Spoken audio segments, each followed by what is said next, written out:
Hi, my name is David Swanson. I'm Executive Director of World Beyond War. Today is the International Day of Peace, September 21st, 2025, and we do not have peace. This is a message to the Gaza People's Tribunal and to whomever it may concern. 2 days ago, a statement was published by various rapporteurs of the United Nations urging member states, in other words, national governments, to uphold the rule of law, including by complying with the International Court of Justice's advisory opinion through removing Israel from the United Nations, cutting all economic, military, financial, and even cultural ties with Israel, imposing a full two-way arms embargo on Israel, and through preventing and prosecuting anyone who has been part of the occupation as part of the Israeli military or by buying property in occupied territory. That's a start. In fact, it's more than a start. If a significant number of nations, including nations that currently arm Israel, were to take those steps, as they imply a willingness to do every time they claim to uphold the rule of law and every time they pass a ceasefire resolution only to see it vetoed by the U.S. delegation, much less if two-thirds of nations were to pass such steps through the General Assembly using a Uniting for Peace resolution, thereby creating an additional redundant legal requirement to act, the end of the genocide would be in sight. But governments could do even more. Here are 14 things they could do, things that many of us have been demanding they do individually and collectively through Uniting for Peace in the General Assembly for many months now. Since we shifted our focus in this particular part of our anti-genocide efforts from demanding a genocide case in the International Court of Justice, achieved through the decency of the government of South Africa. Imagine a large block of governments, or all but Israel and its most fervent accomplices, being compelled to do these things. 1. Arrest Israeli or any other officials facing arrest warrants from the International Criminal Court. Prosecute Israeli criminals under universal jurisdiction. Establish a complete embargo on weapons or weapons parts to or from Israel and to or from any nation not upholding such an arms embargo on Israel. 4. End diplomatic relations with Israel. 5. End financial transactions, trade, and travel to and from Israel. 6. Train and send unarmed civilian defense teams, food, medicine, doctors, and aid workers to Palestine. 7. Develop a major public educational campaign about the genocide in Gaza and the propaganda that has facilitated it. 8. Support a Uniting for Peace action through the UN General Assembly to implement worldwide numbers 3 through 7 above and to do steps 9 through 12 as follows. 9. Economically sanction Israeli war criminals. 10. Expel Israel from the United Nations. 11. Recognize the nation of Palestine. 12. Move UN meetings and headquarters out of the United States. 13. Break off military relations with and expel from your nation troops belonging to any government that is not upholding an arms embargo on Israel. And 14. Halt membership or support for weapons-dealing institutions that do not uphold an arms embargo on Israel. The Abraham Accords, the North Atlantic Treaty Organization, etc. Uniting for Peace is a means for the General Assembly to circumvent the veto-crippled Security Council if two-thirds of nations choose to do so. Were they to do so and pass a significant share of the 14 measures I've just listed, the genocide would end and the world would be remade in various ways. The collapse of NATO would be more than a side note. Were the world to pass all 14 measures and act on them, vastly more people would need to gain a deeper understanding of what some of them mean. In particular, the one mentioning unarmed civilian defense teams. No amount of seminars, websites, online courses, and articles, short of buying a corporate media outlet, seems capable of changing the fact that almost no one will ever know what that means. But there have been periods of time when many people knew what it meant in certain places, including in Eastern Europe. There is an introduction to the concept with an interesting list of successes that you can find at WorldBeyondWar.org/list. And there is awareness within the United Nations bureaucracy of what unarmed peacekeeping means and of its successes and potential. Of course, we have spent years failing to get a Uniting for Peace action off the ground, but that project has now been made vastly more difficult by various individuals and organizations with the absolute best intentions, proposing that such a step include the use of an armed military force. Many have a bit carelessly thrown their support behind such an idea for some very weak reasons, including 1. The proposal is sometimes worded so vaguely that one can tell oneself that it's a proposal for an unarmed protection team, as long as one doesn't read too closely or click too many links. 2. Numerous ideas more likely to succeed, more likely to be approved by governments, and more likely to have desirable results when acted on, have thus far failed, and therefore it's time to try something else even if it's a bad idea. Yeah, not a good argument. 3, there's a false idea, newly minted, that one cannot do Uniting for Peace at all without doing a military intervention. Nonsense. And 4, lots of other good people are supporting this, so even if it seems a bit crazy, one must support them regardless, especially if they are Palestinians.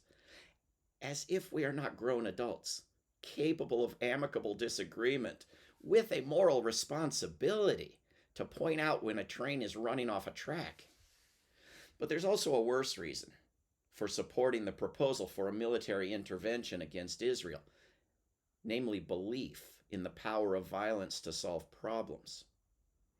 Webinars have proposed sending numerous nations' navies to take on Israel, nations which are currently arming Israel, hosting NATO bases, assisting in attacks on aid flotillas, and so forth. Promoters of this scheme have never explained how it would work, what would prevent it creating a world war, or why numerous other ideas do not remain far superior. But they have repeatedly and explicitly refused to support an unarmed effort, and have in many cases claimed almost magical powers for their proposal, declaring that nothing other than a show of force, militarism, violence, will have any impact. Language sadly similar to that which weapons lobbyists pay big money for.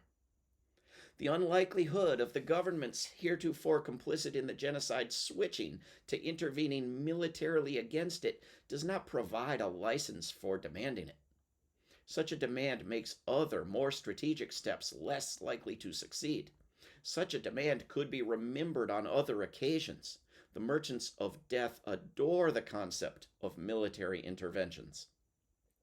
And what would happen if this demand were met? How would the Israeli and U.S. militaries respond? And how might other militaries respond to that response? If you cannot answer those questions, then you're proposing something you have not even thought through. The document called The Case for Military Intervention to Stop the Gaza Genocide at protect-palestine.com does little to advance any case for military intervention to stop the Gaza genocide. As I have written about at some length, it does not establish a legal case for such actions. In fact, the authors claim that a so-called military intervention is not a war and therefore not a problem for all the laws, such as the UN Charter, that forbid wars. This strict agreement with Pentagon propaganda is a recipe for countless wars by another name. If you think I'm missing the point, simply look at the models the authors themselves explicitly build on. The Korean War, the Suez Crisis, the Vietnamese invasion of Cambodia, NATO's war on Kosovo, a French operation in Rwanda, the Gulf War, the war in Bosnia, and the war on Libya. The author's detailed proposal includes, quote, establishing a no-fly zone over Gaza, which means nothing if not a declaration of war in a highly populated part of the world against a nuclear-armed government, seemingly drooling at the mouth for the wider war that this proposal would give it.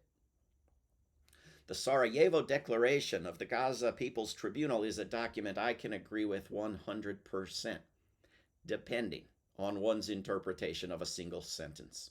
Quote, "We call on all governments and on regional and international organizations to end the historic scandal of inaction that has characterized the past 19 months, to urgently respond with all means at their disposal, to end the Israeli assault and siege, to uphold international law, to hold perpetrators to account, and to provide immediate relief and protection to the people of Palestine." End quote. All means at their disposal. Or all means at their disposal that are more likely to improve than to worsen the situation. Leaving that key question unanswered leaves people unable to know whether or not they support such a statement.